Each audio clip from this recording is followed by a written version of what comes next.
ओम शांति। 4/6/2020 की साकार मुरली।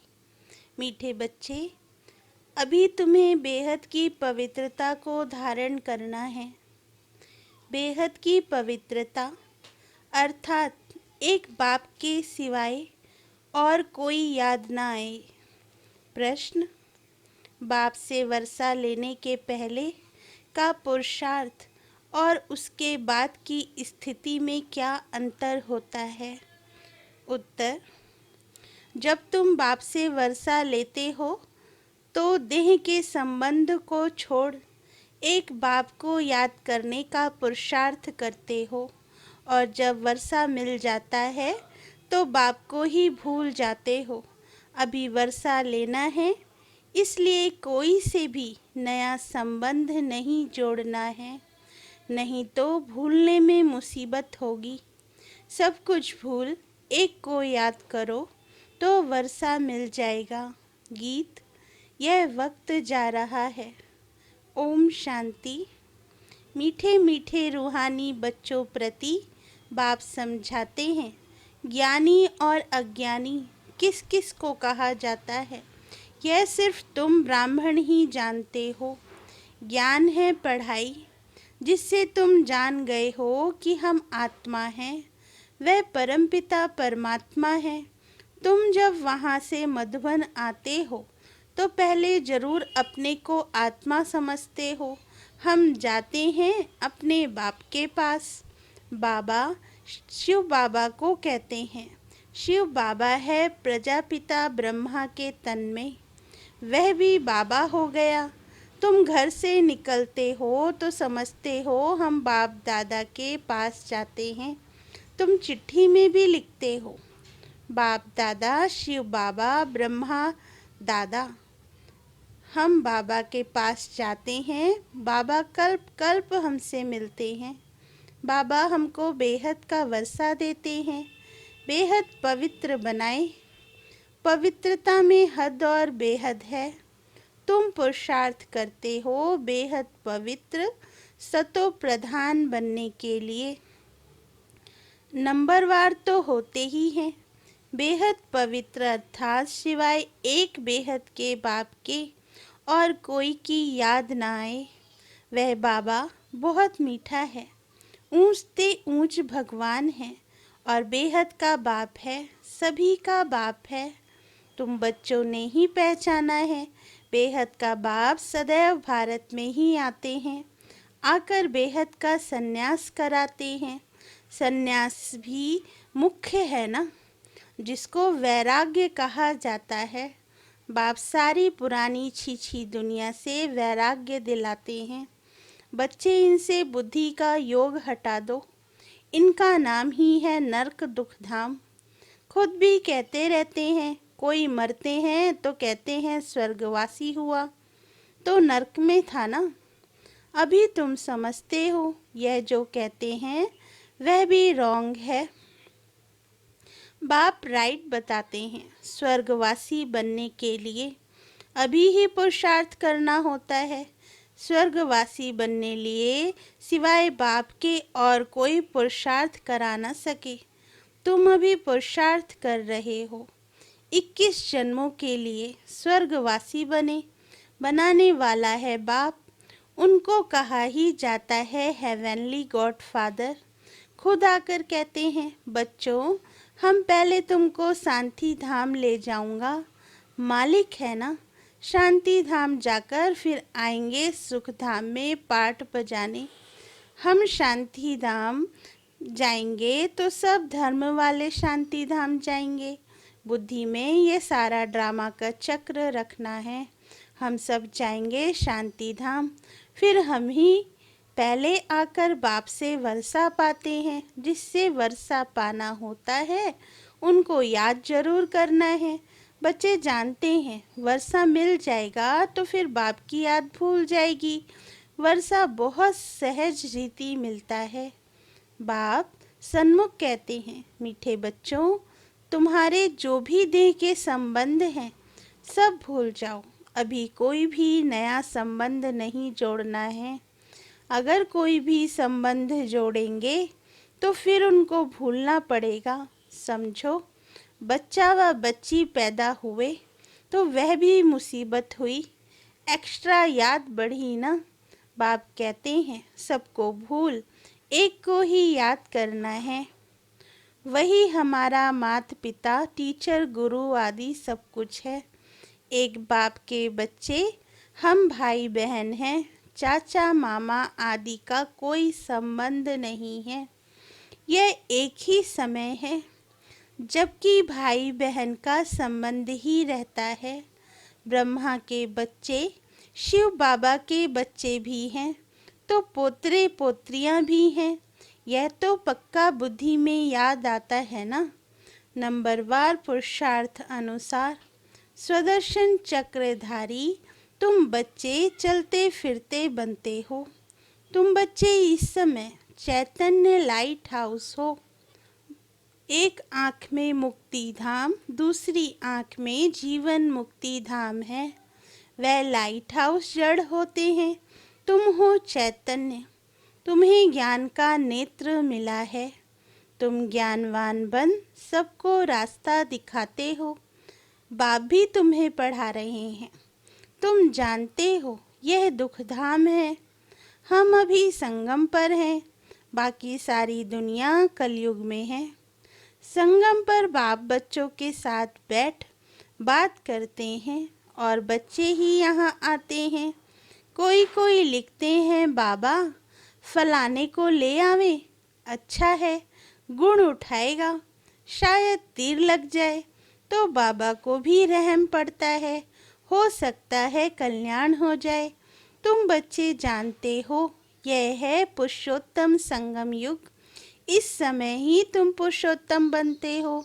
कलयुग में सब हैं कनिष्ठ पुरुष, जो उत्तम पुरुष लक्ष्मी नारायण को नमन करते हैं। सतयुग में कोई भी किसको नमन नहीं करते। यहाँ की यह सब बातें वहाँ होती नहीं। यह भी बाप समझाते हैं। अच्छी रीति बाप की याद में रह सर्विस करेंगे तो आगे चल तुमको साक्षात्कार भी होते रहेंगे। तुम कोई की भी भक्ति आदि नहीं करते हो। तुमको बाप सिर्फ पढ़ाते हैं। घर बैठे आप ही साक्षात्कार आदि होते रहते हैं। बहुतों को ब्रह्मा का साक्षात्कार होता है। उनके साक्षात्कार के लिए कोई पुरुषार्थ नहीं करते। बेहद का बाप इन द्वारा साक्षात्कार कराते हैं। भक्ति मार्ग में जो जिसमें जैसी भावना रखते हैं उसका साक्षात्कार होता है। अभी तुम्हारी भावना सबसे ऊंचते ऊंच बाप में है, तो बगैर मेहनत बाप साक्षात्कार कराते रहते हैं। शुरू में कितना ध्यान में जाते थे, आप ही आपस में बैठ ध्यान में चले जाते थे। कोई भक्ति थोड़े ही की। बच्चे कभी भक्ति करते हैं क्या? जैसे एक खेल हो गया था, चलो वैकुंठ चलें, एक दो को देखते चले जाते थे। जो कुछ भी पास्ट हुआ वह फिर रिपीट करेंगे। तुम जानते हो हम ही इस धर्म के थे। सतयुग में पहले पहले यह धर्म है। इनमें बहुत सुख है। फिर धीरे धीरे कलाएं कम होती जाती हैं। जो सुख नए मकान में होता है वह पुराने में नहीं। थोड़े समय के बाद वह भपका कम हो जाता है। स्वर्ग और नरक में तो बहुत फर्क है ना। कहाँ स्वर्ग, कहाँ यह नरक। तुम खुशी में रहते हो, यह भी जानते हो। बाप की याद भी पक्की ठहरेगी। हम आत्मा हैं, यह भी भूल जाते हैं, तो फिर देह अभिमान में आ जाते हैं। यहाँ बैठे हो तो भी कोशिश करके अपने को आत्मा निश्चय करो, तो बाप की याद भी रहेगी। देह में आने से फिर देह के संबंध याद आएंगे। यहाँ एक लौ है, तुम गाते भी हो, मेरा तो एक दूसरा ना कोई। बाबा हम बलिहार जाएंगे, वह अभी समय है। एक को ही याद करना है। आँखों से भल किसको भी देखो, घूमो फिरो सिर्फ आत्मा को, बाप को याद करना है। शरीर निर्वाह अर्थ कर्म भी करना है, परंतु हाथों से काम करते दिल बाप की याद में रहे। आत्मा को अपने माशूक को ही याद करना है। कोई की किसी सखी से प्रीत हो जाती है तो फिर उनकी याद ठहर जाती है, फिर वह रग टूटने में बड़ी मुश्किलात होती है। पूछते हैं, बाबा यह क्या है? अरे तुम नाम रूप में क्यों फंसते हो? एक तो तुम दे अभिमानी बनते हो, और दूसरा फिर तुम्हारा कोई पास्ट का हिसाब किताब है, वह धोखा देता है। बाप कहते हैं, इन आँखों से जो कुछ देखते हो उनमें बुद्धि ना जाए। तुम्हारी बुद्धि में यह रहे कि हमको शिव बाबा पढ़ाते हैं। ऐसे बहुत बच्चे हैं जो यहाँ बैठे भी बाप को कभी याद नहीं करते। कई तो यहाँ बैठे भी याद में नहीं रह सकते हैं। तो अपने को देखना चाहिए, हमने कितना शिव बाबा को याद किया, नहीं तो चार्ट में रोला पड़ जाएगा। भगवान कहते हैं, मीठे बच्चों मुझे याद करो, अपने पास नोट करो, जब चाहे याद में बैठ जाओ। खाना खाकर चक्र लगाए 10-15 मिनट आकर बैठ जाओ याद में, क्योंकि यहाँ कोई गोरख धंधा तो है नहीं। फिर भी जो काम काज छोड़कर आए हो वह कोई कोई की बुद्धि में आता रहता है। बड़ी जबरदस्त मंजिल है। तब बाबा कहते हैं, अपनी जांच करो, यह तुम्हारा मोस्ट वैल्यूबल टाइम है। भक्ति मार्ग में तुमने कितना टाइम वेस्ट किया है? दिन प्रतिदिन गिरते ही रहते हो। अपने पॉकेट में रख दो तो याद रहेगी। इनसे हम यह बनते हैं, जितना देखेंगे उतना याद करेंगे, फिर उसमें भी मोह लग जाएगा। हम यह बन रहे हैं, नर से नारायण। चित्र देखकर खुशी होगी, शिव बाबा याद आएगा। यह सब पुरुषार्थ की युक्तियाँ हैं। कोई से भी तुम पूछो, सत्यनारायण की कथा सुनने से क्या होता है? हमारा बाबा हमको सत्यनारायण की कथा सुना रहे हैं। कैसे? 84 जन्म लिए हैं, वह भी हिसाब तो चाहिए ना। सब तो 84 जन्म नहीं लेंगे। दुनिया को तो कुछ भी पता नहीं, ऐसे ही मुख से सिर्फ कह देते हैं। इसको कहा जाता है थ्योरिटिकल, यह है तुम्हारा प्रैक्टिकल। अभी जो हो रहा है उनके फिर भक्ति मार्ग में पुस्तक आदि बनेंगे। तुम स्वदर्शन चक्रधारी बनकर विष्णुपुरी में आते हो। यह है नई बात। रावण राज्य झूठ खंड, फिर सच खंड राम राज्य होगा। चित्रों में बड़ा क्लियर है। अभी इस पुरानी दुनिया का अंत है। 5000 वर्ष पहले भी विनाश हुआ था।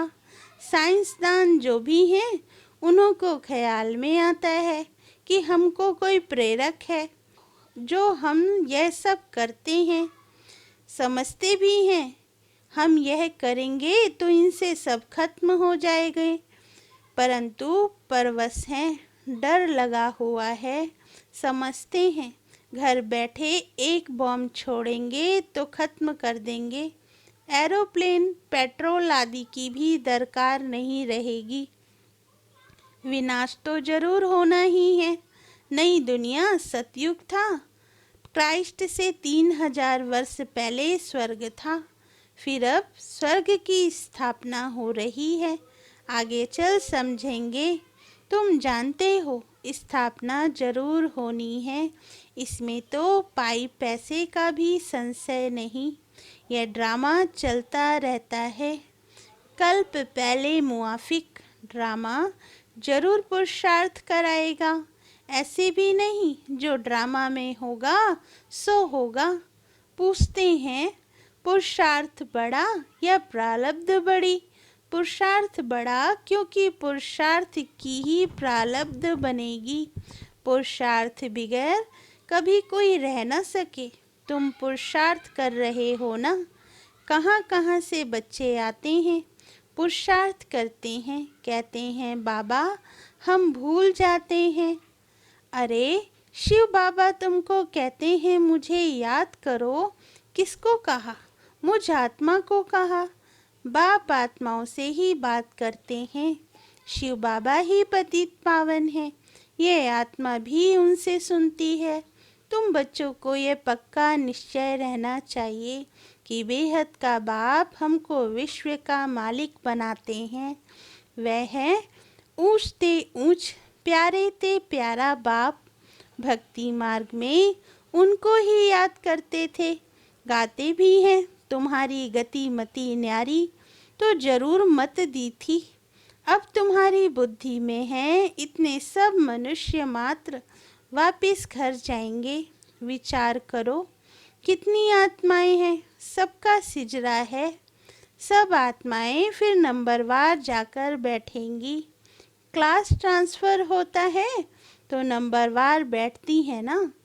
तुम भी नंबरवार जाते हो। छोटी बिंदी आत्मा नंबरवार जाकर बैठेगी, फिर नंबरवार आएगी पाठ में। यह है रुद्रमाला। बाप कहते हैं इतने करोड़ आत्माओं की मेरी माला है। ऊपर में मैं फूल हूँ, फिर पाठ बजाने के लिए सब यहाँ ही आए हैं। यह ड्रामा बना हुआ है, कहा भी जाता है बना बनाया ड्रामा।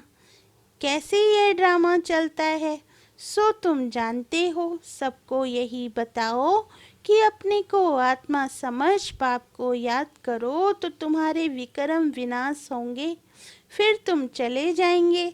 यह मेहनत है, सबको रास्ता बताना है। तुम्हारा फर्ज है, तुम कोई देहधारी में नहीं फंसाते हो। बाप तो कहते हैं मुझे याद करो तो पाप भस्म हो जाएंगे। बाप डायरेक्शन देते हैं, सो तो करना पड़ेगा। पूछने की क्या बात, कभी कैसे भी करके याद जरूर करो। इसमें बाबा क्या कृपा करेंगे। याद तुमको करना है, वर्षा तुमको लेना है। बाप स्वर्ग का रचयिता है तो जरूर स्वर्ग का वर्षा मिलेगा। अभी तुम जानते हो यह झाड़ पुराना हो गया है, इसलिए इस पुरानी दुनिया से वैराग्य है। इनको कहा जाता है बेहद का वैराग्य। वह हठयोगी का है हद का वैराग्य। यह बेहद का वैराग्य, वह बेहद का वैराग्य सिखला ना सके। बेहद के वैराग्य वाले फिर हद का कैसे सिखलाएंगे। अब बाप कहते हैं सिकिल दे बच्चे, तुम भी कहते हो कितना सिकिलधा बाप है। 63 जन्म बाप को याद किया, बस हमारा तो एक बाप दूसरा ना कोई। अच्छा, मीठे मीठे सिकिल दे बच्चों प्रति माता पिता बाप दादा का याद प्यार और गुड मॉर्निंग। रूहानी बाप की रूहानी बच्चों को नमस्ते। धारणा के लिए मुख्य सार। पहला पॉइंट, स्वर्ग में जाने का पासपोर्ट लेने के लिए बाप की याद से अपने विकर्मों को विनाश कर कर्मातीत अवस्था बनानी है। सजाओं से बचने का पुरुषार्थ करना है। दूसरा पॉइंट, ज्ञानवान बन सबको रास्ता बताना है। चैतन्य लाइट हाउस बनना है। एक आँख में शांति धाम, दूसरी आँख में सुख धाम रहे। इस दुख धाम को भूल जाना है। वरदान, अपने डबल लाइट स्वरूप द्वारा आने वाले विघ्नों को पार करने वाले तीव्र पुरुषार्थी भव।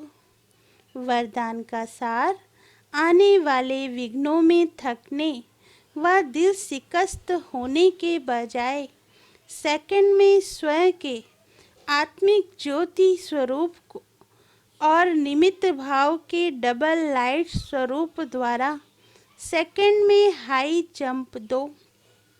विघ्न रूपी पत्थर को तोड़ने में समय नहीं गवाओ, जंप लगाओ और सेकंड में पार हो जाओ। थोड़ी सी विस्मृति के कारण सहज मार्ग को मुश्किल नहीं बनाओ। अपने जीवन की भविष्य श्रेष्ठ मंजिल को स्पष्ट देखते हुए तीव्र पुरुषार्थी बनो। जिस नज़र से बाप दादा व विश्व आपको देख रही है, उसी श्रेष्ठ स्वरूप में सदा स्थित रहो। स्लोगन: सदा खुश रहना और खुशी बांटना, यही सबसे बड़ा शान है। अच्छा, ओम शांति।